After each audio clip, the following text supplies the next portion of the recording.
Je trouve que le tantrisme du Cachemire a toujours fasciné les artistes.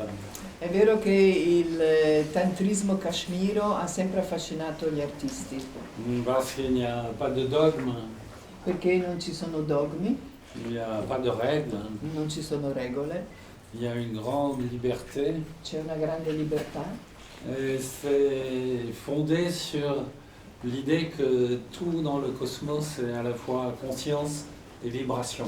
è fondato sull'idea che tutto nel cosmo è insieme vibrazione e coscienza. Abhinavagupta, qui était un des grands maîtres tantriques du Xe siècle, Abhinavagupta, che è stato uno dei grandi maestri tantrici del X secolo, a écrit un texte très beau, plusieurs même, dans lesquels il explique que tout ce qui nous met en vibration et en conscience doit être intégré à la pratique mystique. ha scritto vari testi, uno bellissimo, vari, in effetti bellissimi, e ha scritto che tutto quello che ci mette in vibrazione deve essere collegato alla via mistica. Lui-même était musicien, Lui stesso era un musicista et beaucoup de maîtres tantriques cachemiriens étaient des artistes, des poètes, des musiciens, des danseurs.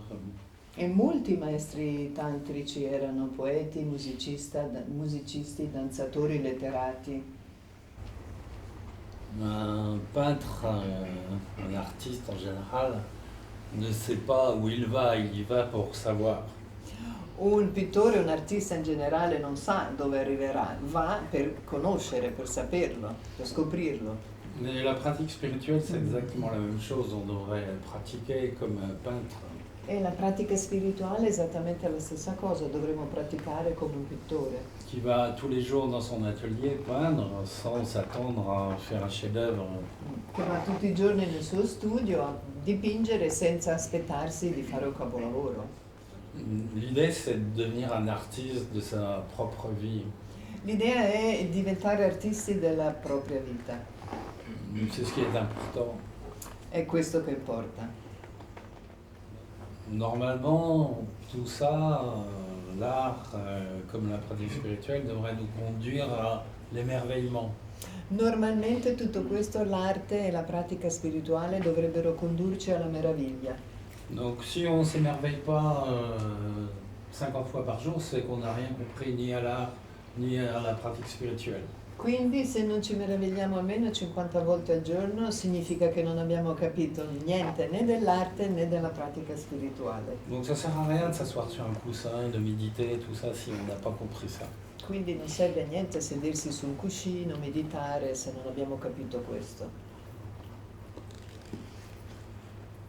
Et bien sûr, quand les deux sont là, il y a une capacité à entrer dans un tableau qui est beaucoup plus forte.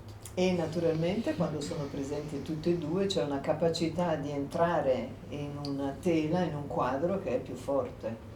Dans la musique, Nella musica, dans la danse, nella danza, dans la poésie, dans nella tous les arts. poesia, in tutte le arti. Shiv गंगाधरा हर हर भोले नमः शिवाय ओम नमः शिवाय ओम नमः शिवाय हर हर भोले नमः शिवाय जटाधरा शिव जटाधरा हर हर भोले नमः शिवाय जटाधराय शिव जटाधराय हर हर भोले नमः शिवाय ओम नमः शिवाय ओम नमः शिवाय हर हर भोले नमः शिवाय ओम नमः शिवाय ओम नमः शिवाय हर हर भोले नमः शिवाय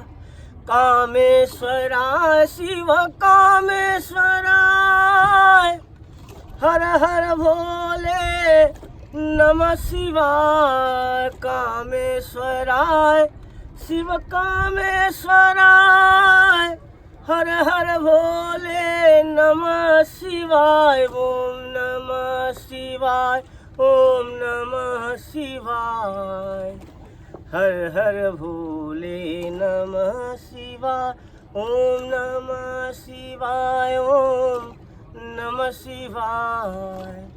हर हर भोले नमः शिवाय। विश्वेश्वराय शिव विश्वेश्वराय।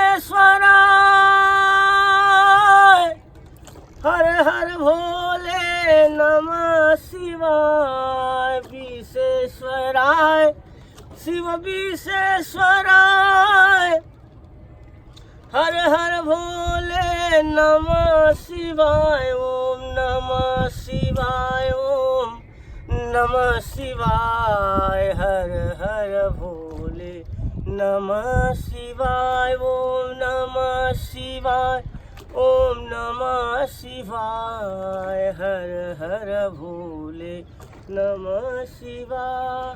गंगाधरा शिव गंगाधरा। हर हर भोले नमः शिवाय। गंगाधरा शिव गंगाधरा। हर हर भोले नमः शिवाय। ओम नमः शिवाय। ओम नमः शिवाय। हर हर भोले नमः शिवाय।